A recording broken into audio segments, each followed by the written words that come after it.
Assalamualaikum warahmatullahi wabarakatuh.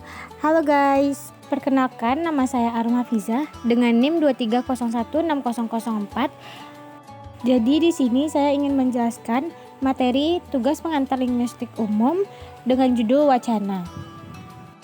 Masuk kepada materi yang pertama, yaitu pengertian wacana. Menurut Syamsuri dan Syamsuddin 1997, wacana adalah rekaman kebahasaan yang utuh mengenai peristiwa komunikasi baik secara lisan maupun tertulis. Wacana mengasumsikan adanya penyapa dan pesapa. Dalam wacana lisan, penyapa adalah pembicara dan pesapa adalah pendengar. Sebaliknya dalam bahasa tulis, yang disebut penyapa adalah penulis dan pesapa adalah pembaca. Selanjutnya, pengertian wacana menurut Tarigan dalam Jajah Sudharma 2010 menyatakan bahwa wacana adalah satuan bahasa yang paling lengkap dan paling tinggi di atas kalimat dengan koherensi dan kohesi yang tinggi.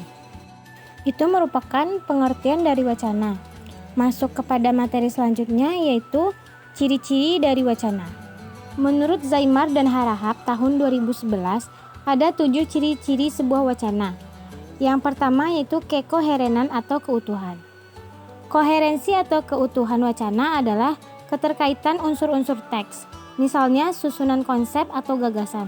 Berkat hubungan-hubungan yang menggarisbawahi hal tersebut, isi teks dapat dipahami dan relevan.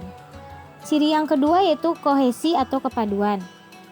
Kohesi atau kepaduan adalah keterkaitan unsur-unsur lahiriah suatu teks, misalnya kata-kata yang dilihat atau didengar saling berkaitan dalam suatu sekuen. Yang ketiga yaitu maksud pengirim. Maksud pengirim merupakan suatu rangkaian peristiwa pengujaran atau membentuk suatu teks tergantung dari sikap si pengirim pesan. Yang keempat yaitu keberterimaan. Berterima atau tidak suatu rangkaian peristiwa pengujaran sebagai suatu teks yang koheren dan kohesif dan berguna atau relevan bagi penerima tergantung sikap dari si penerima pesan. Umpamanya, untuk mendapat ilmu pengetahuan atau bekerja sama dengan pengirim untuk tujuan tertentu. Ciri yang kelima yaitu memberikan informasi. Informasi yang disampaikan dalam sebuah teks bisa sesuai dengan harapan penerima dan bisa juga tidak. Isi teks bisa berupa informasi yang telah diketahui oleh penerima, jadi tidak memberikan informasi baru bagi penerima. Isi teks juga belum diketahui atau belum seluruhnya diketahui sehingga teks memberikan informasi pada si penerima. Yang keenam yaitu situasi pengujaran.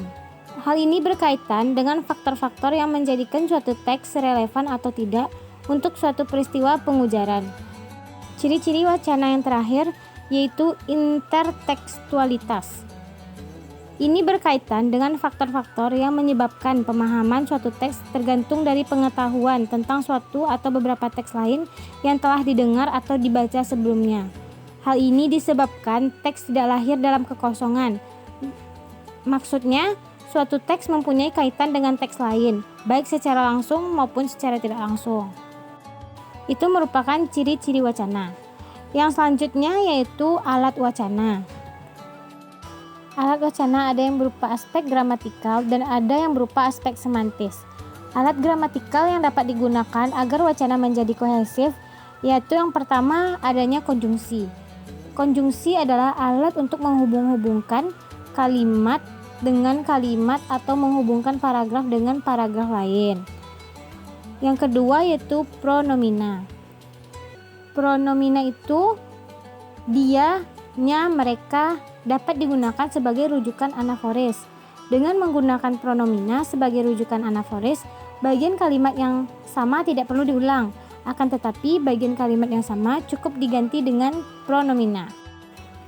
Yang ketiga yaitu elipsis. Elipsis adalah penghilangan bagian kalimat yang sama yang terdapat pada kalimat yang lain. Dengan elipsis, sebuah wacana akan menjadi lebih singkat, padat, tetapi tetap komunikatif. Hal itu disebabkan karena bagian kalimat yang sama tidak perlu diulang.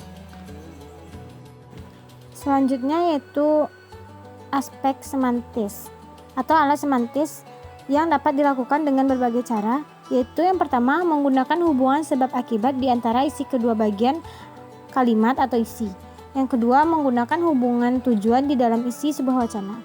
Yang ketiga, menggunakan hubungan rujukan yang sama pada dua bagian kalimat atau pada dua kalimat dalam suatu wacana. Yang keempat yaitu menggunakan hubungan generik atau spesifik ke generik. Yang kelima, menggunakan hubungan pertentangan, dan yang terakhir yaitu menggunakan hubungan perbandingan. Materi selanjutnya yaitu persyaratan wacana.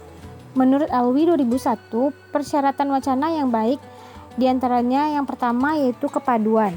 Kepaduan dalam wacana dapat diwujudkan dengan cara merangkaikan kalimat dengan kalimat dan paragraf dengan paragraf sehingga bertalian secara logis dan padu. Yang kedua yaitu kesatuan. Prinsip kesatuan adalah setiap paragraf sebagai pembangun wacana memiliki keterkaitan dengan masalah atau topik yang dibahas. Yang ketiga yaitu ada kelengkapan. Wacana yang baik harus mampu mengungkapkan masalah yang dibahas secara tuntas. Maksudnya, wacana tersebut mampu menyajikan informasi dengan lengkap. Di dalam wacana itu sudah tercakup semua yang diperlukan untuk mendukung permasalahan yang dibahas. Baiklah, hanya itu materi yang dapat saya sampaikan seputar wacana. Mohon maaf bila ada kesalahan kata. Assalamualaikum warahmatullahi wabarakatuh.